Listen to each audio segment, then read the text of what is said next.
Cool. Bonjour. Merci d'être venu ce matin. Merci de vous être réveillé.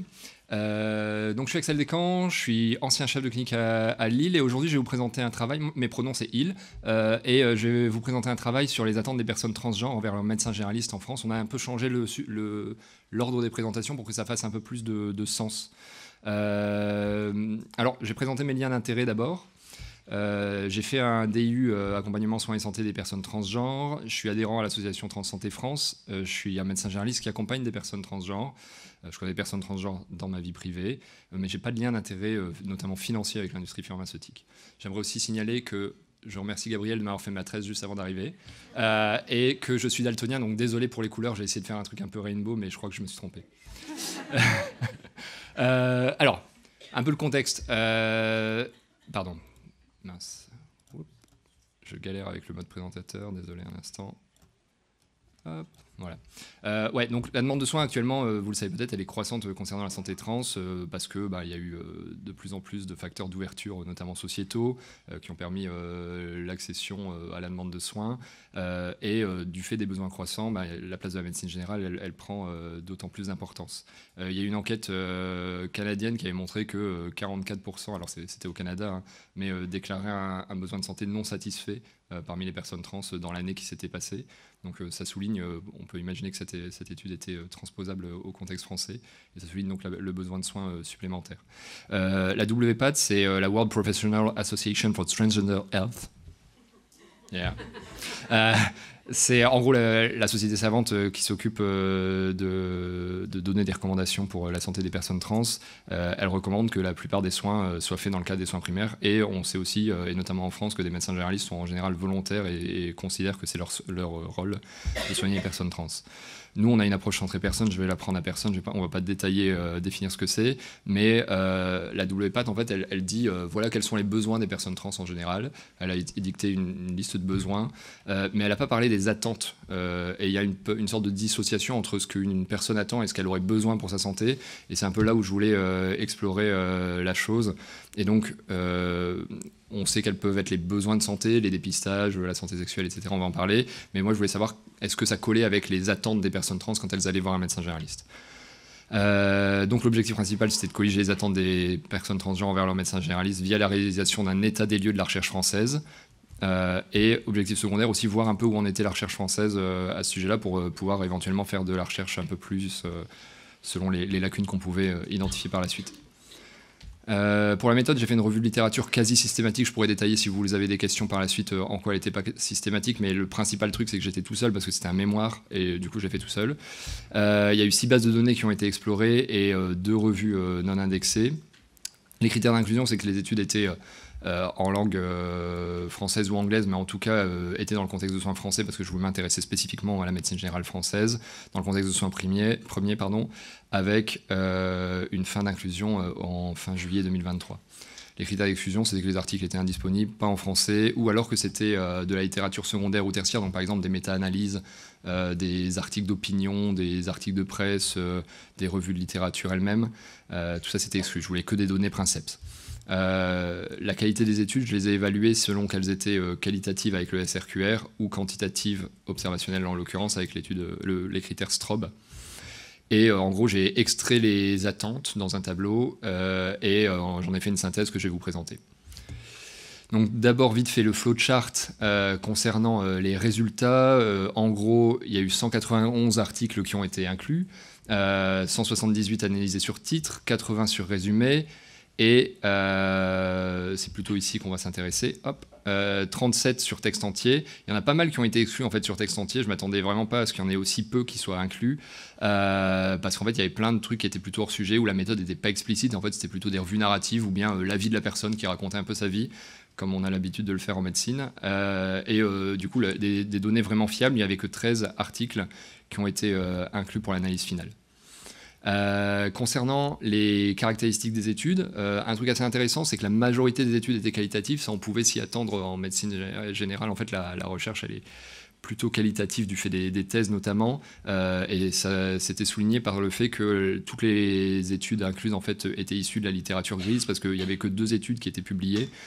Et c'était des études issues de thèses elles-mêmes. Donc les études étaient forcément plutôt en langue française vu que c'était des thèses. Les années moyennes de parution, comme vous pouvez le voir, étaient en 2020. Donc c'était vraiment un truc assez récent, un phénomène de recherche récent. La plus jeune des études, elle était de 2013, mais c'était un mémoire d'un vieux truc. Il parlait encore de transsexualisme, voilà. Mais sinon, c'était 2018 à 2022, quoi. La qualité des études était plutôt bonne et j'ai été vraiment surpris de voir ça. Ça faisait plaisir de voir des thèses de belle qualité et les études publiées étaient cochaient les cases qu'on attendait de telles études. Ok, alors, concernant les résultats, je suis médecin généraliste, j'étais un peu universitaire, donc j'ai été parasité par le jardinage de la médecine générale, donc vous allez voir comment j'ai présenté les résultats, spoiler. Il va y avoir une marguerite. Du coup, la légende. En blanc, ce que vous allez voir, c'est les attentes un peu génériques. J'ai mis générique dans le sens où c'est pas forcément spécifique aux personnes trans. En noir, les attentes plus spécifiques. Et j'ai souligné, alors mon travail n'est pas quanti, hein, c'est une revue de littérature, donc voilà, mais il y a des attentes qui ressortaient beaucoup plus que d'autres, et du coup, je les ai soulignées pour que vous le repériez. On va commencer par la communication et la relation. Donc, il y avait un besoin de confiance, de proximité, de bienveillance, d'écoute et d'ouverture d'esprit. Ça, toutes les études quasiment le soulignaient. C'est plutôt générique, mais ça s'appliquait pas mal aussi à la question du respect de l'identité ensuite et de l'absence de mégenrage. Ça a été demandé de façon très marquée. Un respect des identités trans, avec notamment respecter le principe d'autodétermination et de dépsychiatriser l'accompagnement. Et éviter toute question indiscrète. Donc ça, c'est pour tout ce qui était communication et relations. Dans les autres attentes, il y avait aussi le premier recours. Des besoins courants, il disait mon médecin généraliste, j'attends à ce qu'il soit en capacité de m'accompagner pour les besoins courants. Bon, ça c'est comme tout le monde. Mais aussi pour des problématiques spécifiques, notamment autour des soins post-opératoires, par exemple, s'il y avait des complications, ou bien des questions autour de l'hormonothérapie. Concernant l'approche globale, eh bien, ils souhaitaient qu'on les suive de façon globale, mais spécifiquement autour notamment de l'hormonothérapie, notamment pour les renouvellements, que la prise en charge elle soit personnalisée et individualisée et pas protocolisée. Là, j'aurais même pu le mettre en noir, c'est-à-dire qu'ils refusaient tout protocole systématique, et aussi que le médecin généraliste fasse le lien avec la famille, notamment pour des discussions lors des coming out ou des difficultés. En matière d'éducation et de prévention, la santé sexuelle et mentale ressortait, mais de façon très light, j'en parlerai dans la discussion vite fait, et un suivi gynécologique spécifique potentiellement pour les personnes concernées. Continuité et suivi, elle souhaitait que le médecin généraliste accompagne dans le cadre de la porte d'entrée, l'aiguillage ou la coordination dans le parcours, liberté de choix aussi du parcours, avec spécifiquement la demande d'ALD pour transidentité et une info sur le parcours, peut-être un annuaire de professionnels aussi. Enfin, pour le professionnalisme, il s'attendait que le médecin généraliste soit disponible, humble, respect du corps et du consentement. Je mets tout ça en blanc parce que c'est censé être pour toutes les personnes, hein, je le dis comme ça. Ils attendaient aussi que le médecin généraliste ait une formation initiale, c'est-à-dire ils attendaient à ce que le médecin généraliste soit formé à la fac et aussi fasse une formation continue si possible pour se former à l'hormonothérapie, que ce soit dans l'instauration ou le suivi. Ils souhaitaient aussi que le médecin généraliste reconnaisse l'expertise de la personne concernée et l'écoute et fasse confiance, et qui forme son personnel d'accueil à l'accueil notamment et à l'absence de mégenrage. Je vois le temps qui passe, donc je vais accélérer un petit peu pour la discussion de la méthode. Les points faibles, j'étais tout seul parce que c'était un mémoire et j'avais pas envie d'embêter quelqu'un pour faire une triangulation. Et du coup, c'était le principal point faible de cette méthode, c'est que l'extraction et les équations de recherche ont été élaborées par moi seul. L'équation de recherche, j'ai pu avoir un biais parce qu'en fait, je m'étais jamais dit que j'allais mettre transsexualisme dans mon équation de recherche parce que c'est un terme qui est terminé. Mais en fait, du coup, je m'en suis aperçu que certaines études étaient encore étiquetées par le mot MESH, transsexualism, et pas gender dysphoria comme c'est et gender dysphoria pardon, qui n'étaient pas les mots actuellement utilisés. Et du coup, je les ai réinclus après les études. Donc finalement, il n'y a pas eu vraiment de biais parce que j'ai fait une deuxième équation qui a réinclus ces études. Mais c'est peut-être pour ça aussi que les études étaient plutôt récentes parce qu'elles regardaient les mots-clés plus récents. Le choix des bases de données, j'ai pas choisi toutes les bases de données possibles et imaginables, j'ai choisi les bases de données les plus importantes, on pourra en reparler si vous voulez après.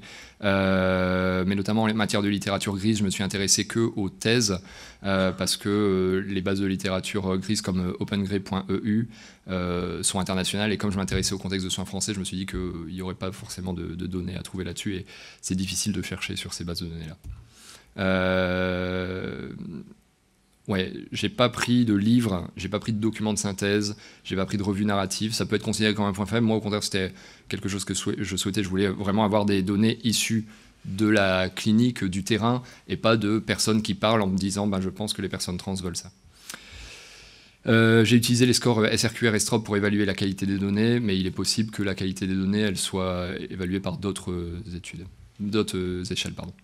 Les points forts, par contre, c'est la première étude qui explorait ça. En fait, il y a une autre étude, une thèse en 2015, qui a dit on n'a pas de données, parce que c'était en 2015, et elle avait fait en fait que des recherches sur enfin pas la littérature grise, donc elle n'avait pas exploré du tout de la même façon que j'avais fait. Je vais vous demander de conclure pour qu'on ait le temps des questions. Je termine. J'étais très rigoureux aussi dans les points. Et du coup, les résultats, par contre, ont été relativement exhaustifs, c'est-à-dire que tout ce qui était inclus a été discuté ensuite. Du coup, vite fait, la discussion des résultats, on voit que les compétences des médecins généralistes, elles sont en lien avec les attentes, qu'il y a peu d'éducation en matière, peu de besoins en ressenti en matière d'éducation en santé. Ça, c'était un peu bizarre comparé à d'autres études à l'international qui montraient l'inverse. Que l'importance des aptitudes relationnelles pouvait peut-être être en lien avec le stress des minorités ressenti notamment par les personnes trans en consultation, et donc il est important de les mettre à l'aise. Les attentes, en gros, c'était comparable avec l'international, et qu'elles ne sont pas forcément liées à la transition. Il ne fallait pas réduire la personne au statut de personne trans. Concernant l'objectif secondaire qui était la recherche, il y a pas mal d'études de qualité, beaucoup de quali, elles sont pour la plupart pas publiées, et il n'y a pas d'études qui hiérarchisent les attentes, ce qui colle avec ma conclusion qui dit qu'on a une synthèse, je vous ai montré, on pourra revenir là-dessus si vous voulez dans les questions, mais on manque de données à fond publiées, et du coup je m'adresse aux internes éventuellement qui seraient dans la salle. Si vous cherchez à faire une étude, je pense qu'une bonne étude quantile actuellement, ce serait de voir un peu les attentes qui sont ressorties là, et d'essayer un peu de les hiérarchiser pour voir qu'est-ce qui paraît le plus important, parce que là j'ai pas pu vraiment hiérarchiser entre elles les différentes attentes. Merci de votre attention.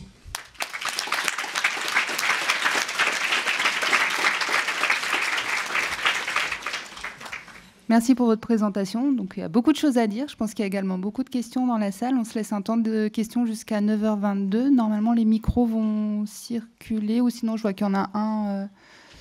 Donc, si vous voulez vous lever et parler au micro ou parler fort.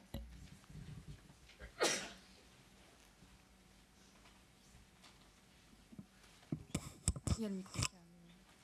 Juste là. Là. Juste là. Bonjour, moi c'est Emma Amar, je suis interne en médecine générale. Merci beaucoup pour ta présentation. Du coup, au début, tu mentionnes le fait qu'en gros, tu veux t'intéresser aux attentes qui sont souvent différentes des besoins en santé que nous, on projette sur donc, les personnes trans.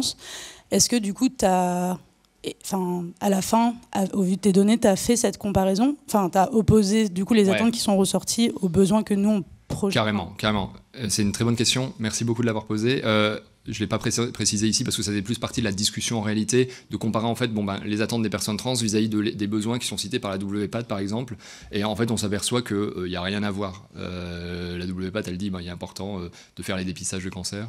En fait, c'est ressorti nulle part. Même la question qui était plutôt pertinente en l'occurrence de l'éducation à la santé sexuelle en général, est ressortie dans une seule étude. Alors encore une fois, c'est pas du quanti ce que j'ai fait, mais j'étais étonné de voir que ça ressortait très peu, parce que finalement les attentes, souvent en fait, le résultat que j'ai le plus trouvé intéressant, c'est que les personnes, quand on leur demandait c'est quoi vos attentes envers un médecin généraliste, les premières attentes qui ressortaient, c'était plutôt des attentes de je suis une personne normale en fait, mes attentes envers un médecin généraliste, c'est des attentes que n'importe qui pourrait avoir. Et après, quand on partait plus dans les attentes spécifiques, il y avait ça. Mais en gros, il n'y avait pas beaucoup de congruence entre attentes et besoins. Donc je pense que le travail, son résultat intéressant, c'est ça, c'est que les sociétés savantes édictent des besoins, enfin édictent des recommandations qui sont des besoins estimés par une expertise et qui sont pertinents aussi. Enfin, il y avait des trucs, les choses qui étaient dites étaient potentiellement pertinentes pour la santé de la personne, mais pas forcément ressenties comme étant importantes pour elle, visiblement. Juste derrière. Bonjour et merci beaucoup. Voilà. De rien. J'ai eu pour la première fois une demande de transition il n'y a pas longtemps d'une jeune femme et je n'y connaissais absolument rien du tout, donc je suis restée scotchée et ça a bien matché avec cette patiente. Donc elle m'a en fait tout appris. Ouais. Elle m'a expliqué tout son parcours, j'évolue avec elle du coup. Donc là elle est en train de devenir IL. Ma question c'est quoi pas de mégenrage? Ben voilà, c'est par exemple ça. Donc c'est une très bonne question et On est d'accord sur ça, en fait, voilà. Le mégenrage, par exemple, c'est de dire elle alors que c'est il. Ouais, et ben moi j'ai du mal en fait.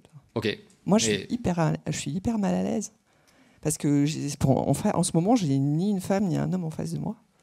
Bah, elle est en train de. Cette personne. J'ai une personne, voilà. Ouais, mais donc, cette personne se présente en. Alors elle maintenant elle dit il quand Donc, elle parle. Cette personne est il. Voilà. Voilà, c'est juste. Voilà, c'est son identité. Et alors, je ne suis pas une personne concernée, donc j'ai pas envie de mettre des mots qui sont peut-être maladroits, mais son identité et a priori l'identité qu'elle ressent. Et on va partir sur cette idée-là quand on rencontre ces personnes.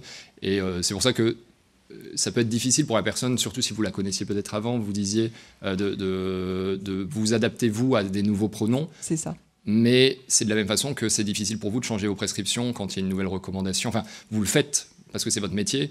Et du coup, ben, finalement, là, c'est de la même façon. Enfin, c'est même pas une question de métier, c'est une question de politesse, finalement. Ouais. Mais ça peut être difficile pour vous, mais c'est encore plus difficile pour la personne qui reçoit le mégenrage. Après, moi, je m'entends super bien avec elle, j'en rigole, je dis écoute, je suis désolée, j'ai du mal, enfin, je suis hyper honnête, quoi. Donc, avec il, voilà. Ouais. Donc, voilà, c'est Aurélie qui est devenue Elliot. Je trouve ça sympa. Ouais. Ok. Alors, juste quelque chose qui me paraît évident, mais merci de rester bienveillant dans vos échanges. Vous êtes tous là parce que le sujet vous intéresse et que vous avez envie de vous former. On n'est pas tous au même point de connaissance à ce sujet. Donc voilà, ça me paraît évident, mais petit rappel. Merci en tout cas de la remarque.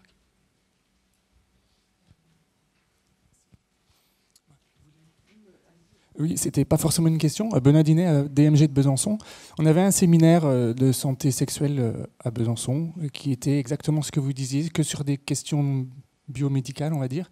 Et on a renouvelé ce séminaire cette année où on a fait venir en fait des personnes transgenres en séminaire en tant que patient expert en fait auprès des internes.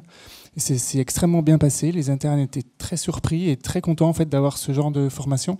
Donc c'était simplement pour dire qu'il fallait vraiment pas hésiter dans les DMG à transformer et puis à proposer des choses qui sont peut-être très minoritaires, mais en fait qui sont très demandées aussi dans les enseignements.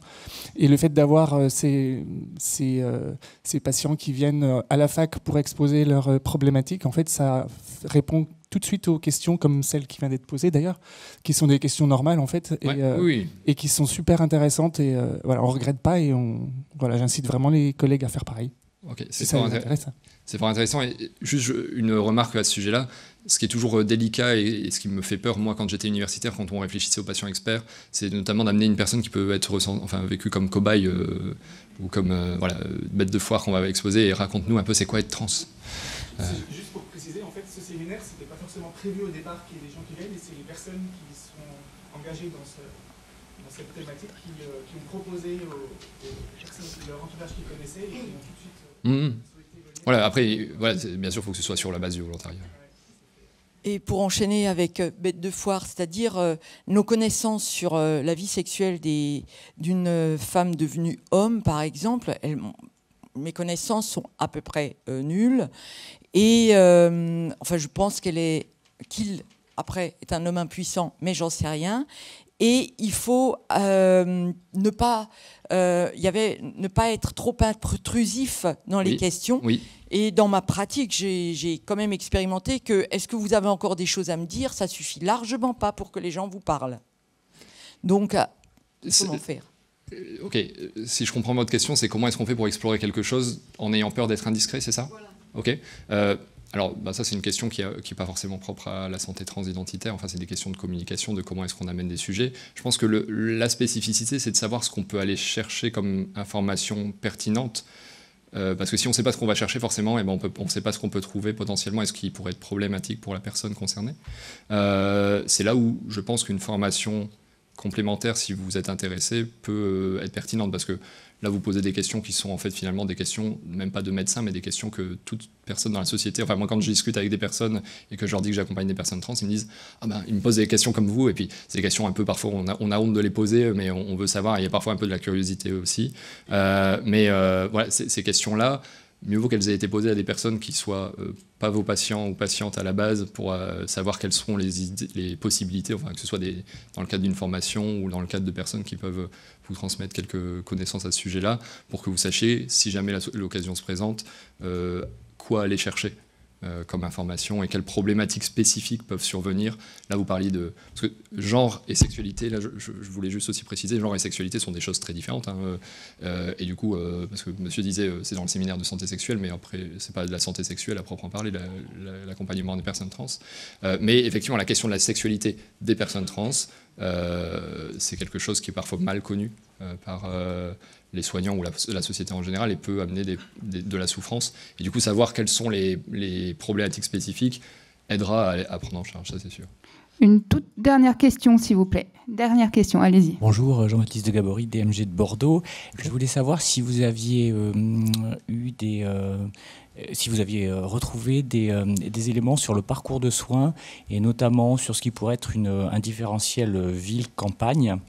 Dans le sens où, pour ma part, donc, on parle de nos expériences à la campagne, c'est difficile d'accompagner une personne qui est en transition de genre parce que les ressources ne sont pas là, elles sont loin, géographiquement. Et voilà, est-ce qu'il y a des éléments qui peuvent générer des attentes différentes des personnes selon là où elles sont? Ok, alors c'était pas un de mes objectifs spécifiques de recherche et il n'y avait pas de précision sur quel était le milieu urbain ou rural d'où venaient les personnes. Par contre, ce qui était souligné, mais ça c'est inhérent à la France actuellement, c'est que le parcours de soins était chaotique, qu'il était difficile d'accès, que les ressources étaient insuffisantes, d'où l'importance en tant que médecin généraliste, se saisir de cette question, parce que là, vous parliez, vous travaillez peut-être en milieu rural vous-même, hein, vous parliez de la difficulté de ressources, mais en fait, peut-être qu'il n'y a pas besoin d'autres ressources que le médecin généraliste pour des personnes qui ont des parcours relativement simples, initialement, sans chirurgie, je parle notamment, mais s'il y a un besoin d'hormonothérapie, comme mes collègues en parleront après, en fait, ça peut être fait par le médecin généraliste, instauré, suivi, tout seul. Donc peut-être que la réponse à ces enjeux, c'est peut-être pas de créer des ressources supplémentaires avec des centres de santé spécialisés d'accompagnement des personnes trans partout sur le territoire, mais peut-être juste en fait de considérer que c'est du soin courant. Alors de là passer à c'est du soin courant comme accompagner une personne diabétique, je pense qu'il y a une grosse marche qui est pas prête, enfin qui est pas encore tout à fait possible dans la société actuelle, mais je pense que si vous êtes intéressé, le mieux c'est de s'auto-former à ces questions. Et c'est pas très compliqué en réalité. Faut pas voir ça comme une science complexe. Merci beaucoup.